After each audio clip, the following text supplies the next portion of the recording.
there are a bunch of multi-billion-dollar acquisitions of AI companies. This was written from the perspective of the startups saying, hey, isn't the environment great to get acquired? And realistically, most startups get acquired, or at least the successful ones. If you look at the flip side of that equation, there's only a handful of companies that are buying up all of this stuff because they have all the capital. So they're creating a monopoly on AI.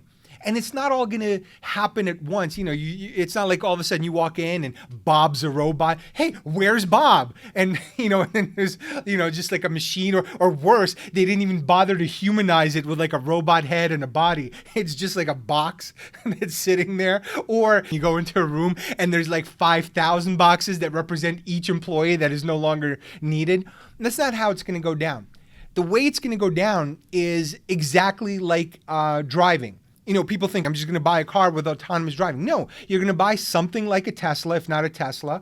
And they have a mode right now, which is semi-autonomous on Teslas, which also kills a lot of people who have way too much faith in their technology. And they even tell you, hey, it's not fully autonomous. And a bunch of geeks are like, no, I'm going to have my coffee and read the paper. No, that's not how it works. What happens is you get periodic upgrades, or the next model has a little bit more automation. Maybe it's self-park. And then the other one keeps you in the lane. And the third one makes sure that, it can swerve in the right direction. What happens is these tiny little incremental improvements. And then before you know it, all of a sudden you're like, oh my God, I'm not even driving. In fact, one day it just is no wheel.